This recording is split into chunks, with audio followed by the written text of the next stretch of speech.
நண்பர்களை நீங்கள் பார்த்து கொண்டு இருப்பது உங்கள் கௌசிகா ரிவ்யூ. சரி வாங்க வீடியோக்குள்ளே போய் என்ன நடக்க போகுது அப்படின்னு சொல்லிட்டு பார்த்தீங்களன்னா, நம்ம மல்லி இருக்காங்களா, அவங்க வந்து நிறைய விஷயத்தில் நம்ம விஜய் ஆட் பண்ணியிருக்காங்க. ஆனால் அது எதுவுமே அவங்களுக்கு இப்போ பெருசாக தெரியல. ஏன் எதனால் அப்படின்னு சொல்லிட்டு பார்த்தீங்கன்னா, விஜயை பொறுத்த வரைக்கும் நான் பண்ணதோட ஒன்றும் எனக்கு அதிகமாக பண்ணலையே அப்படின்னு சொல்லிட்டு திங்க் பண்ண ஆரம்பிச்சிட்டாரு. அது மட்டும் இல்லாமல் மல்லிக்கு ஒரு நல்ல வாழ்க்கை கிடைக்கணும்னு சொல்லிட்டு நான் ஆசைப்பட்டேன். அதுக்கான வாழ்க்கையை நான் இப்போ அவளுக்கு தந்துட்டேன்னு சொல்லிட்டு நினைக்கிறேன் அப்படின்னு சொல்லிட்டு ஜெயிலுக்குள்ளே கஷ்டப்பட்டுன்னு இருக்காரு.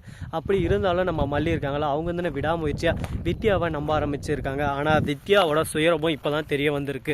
என்னடா சொல்கிற அப்படின்னு சொல்லிட்டு பார்த்தீங்கன்னா, ஆமாங்க, நம்ம வித்யா மேடம் இருக்காங்கள்ல, அவங்க வந்து இதுக்கு முன்னாடி ரொம்ப நல்லவங்களா இருந்தாங்க. விஜய்கிட்ட சொத்து இருந்துச்சு, ஆடம்பரம் இருந்துச்சு, அதனால் விஜய்க்கு சப்போர்ட் எல்லாமே கொடுத்தாங்க. ஆனால் எல்லாமே காசு பணம் இருந்தால் மட்டும்தான் அந்த மரியாதை, அந்த சப்போர்ட்ன்றது அப்போதைக்கு நமக்கு தெரிய வரல. அதனால் நம்ம விஜய்கிட்ட இப்போ எதுவுமே இல்லை. விஜய் ஒரு ஒன்றுமே இல்லாமல் ஒரு ஜீரோன்ற நிலைமையில் இப்போதைக்கு இருக்கார்.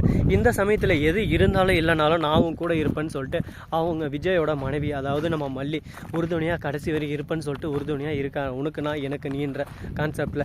அந்த சமயத்தில் கரெக்டாக நம்ம வித்யா வந்து நான் பார்த்துக்கிறேன், அந்த கேஸை நான் எடுத்து நடத்துகிறேன், நீ எதுக்கும் கவலைப்படாத மல்லி, நான் இருக்கிற வரையும் விஜய் விட்டுற மாட்டேன் அப்படின்னு சொல்லிட்டு வாக்குறுதி கொடுக்குறாங்க.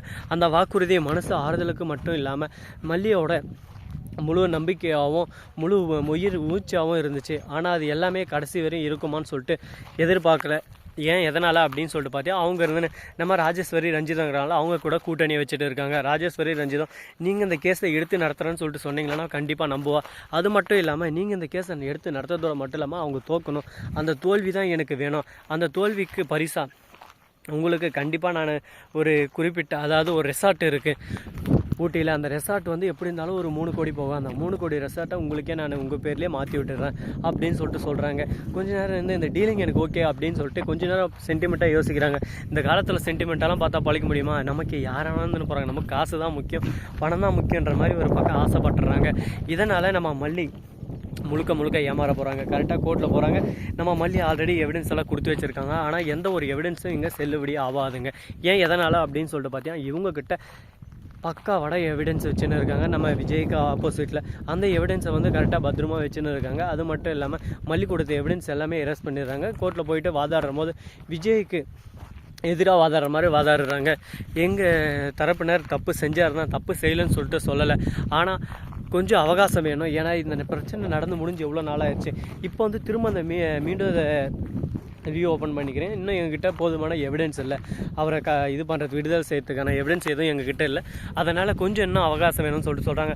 மல்லி எதுவும் உங்ககிட்ட எவிடன்ஸ் இருக்கேன்னு சொல்லிட்டு பார்க்குறாங்க. உடனே சிரிச்சுக்கிட்டே அந்த எவிடன்ஸ் நம்ம ராஜேஸ்வரி எடுக்கிறாங்க. உடனே பார்க்கணுமே பல்ப் ஆயிடுது நம்ம மல்லிக்கு. படாடே இப்போ தான் அவங்களுக்கு புரிய வருது, யாருமே நம்பக்கூடாதுன்னு. விஜய்க்கும் அப்போ தான் புரிய வருது, மல்லியை தவிர வேறு யாரும் நமக்கு உண்மையாக இல்லையே அப்படின்னு சொல்லிட்டு கவலைப்பட ஆரம்பிக்கிறாங்க. அன்னபூர்ணி இருக்காங்க, அவங்க இல்லைன்னு சொல்ல அரவிந்தும் இருக்காங்க. நிறைய உறவுகள், உண்மையாக இருக்கிற உறவுகளும் இருக்குது. ஆனால் இருந்தாலும் இந்த விஷயத்தில் வித்யாவை ரொம்ப நம்பினாங்க. ஏன்னா அவளை தலைக்கு மேலே தூக்கி வச்சு ஆடினாங்க.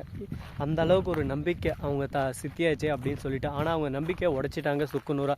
இந்த நம்பிக்கைக்கு அப்புறம் இதை சம்பாதிக்க முடியுமான்னு சொல்லிட்டு பார்த்தா கண்டிப்பாக சம்பாதிக்க முடியாது.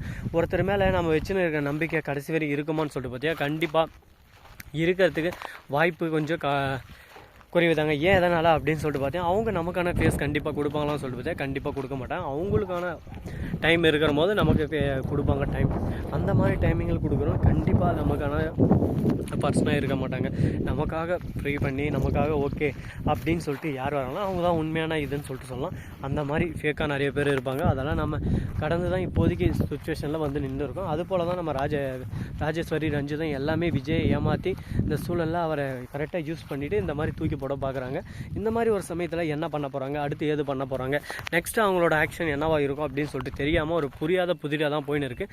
பரவாயில்ல, எவ்வளவோ பிரச்சனையை சமாளிச்சிட்டோம், இதுக்கப்புறம் வர பிரச்சனை சமாளிக்க முடியாதா அப்படின்னு சொல்லிட்டு ஒரு நம்பிக்கை இருக்குது. அந்த நம்பிக்கை தாங்க எல்லாமே.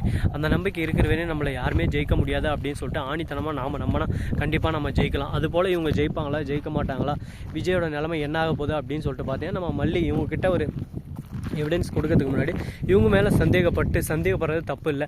சந்தேகப்பட்டு முன்கூட்டியே ஒரு காப்பியை எடுத்து வச்சுருந்தாங்க. அந்த காப்பியை எடுத்து தான் அவங்க கொடுக்குறாங்க. இந்த மாதிரி இவங்ககிட்ட நான் கொடுத்துருந்தேன், ஆனால் இவங்க என்னை ஏமாற்ற பார்க்குறாங்க மயிலாடம் அப்படின்னு சொல்லிட்டு ஜட்ஜுக்கிட்ட கொடுக்குறாங்க. ஜட்ஜு அதை பார்த்துட்டு அப்போ தான் புரிய வருது, ஓஹோ அப்படின்னு சொல்லிட்டு நல்லா செய்கிறீங்க, வச்சு செய்யுங்க, எத்தனை பேர் வேணாலும் எப்படி வேணாலும் வந்து முதுகில் குத்துங்க, எல்லாத்தையும் நான் தாங்குவேன், கண்டிப்பாக அப்படின்னு சொல்லிட்டு விஜய் உறுதியோடு நின்று இருக்காரு. அதுக்கான அவரோட நம்பிக்கை எல்லாமே மல்லி, வெண்பா, அன்னபூர்ணி, அரவிந்த் இவங்க மேலே வச்சுன்னுக்கிற நம்பிக்கை தாங்க. கரெக்டாக நம்ம கூட காசு இருக்கும் போது இருக்கிறவங்கள விட காசு இல்லாத போது உறுதுணையாக நிற்கிறாங்க போது அவங்க மேலே இன்னும் நிறைய நம்பிக்கை வைக்கலாம். அந்த மாதிரி தான் இவங்களும் ஒரு பக்கம் இருக்காங்க. இதுக்கு மேலேயும் இருப்பாங்க அப்படின்னு சொல்லிட்டு நாம் நினச்சின்னு இருக்கோம். ஸோ நண்பர்களே, இந்த வீடியோ பிடிச்சிருந்தா லைக் பண்ணுங்கள், கமெண்ட் பண்ணுங்கள், ஷேர் பண்ணுங்கள், டிண்டிங் மேலே தட்டி விட்டு போங்க. அப்போ தான் நாம் போகிற அடுத்தடுத்த வீடியோ உங்களுக்கு உடனுக்குடன் நோட்டிஃபிகேஷனில் வந்து கொண்டே இருக்கும். மிக்க நன்றி. தேங்க்ஸ் ஃபார் வாட்சிங். Tata, see you. நன்றி, வணக்கம், வந்தனம், வருக தருக.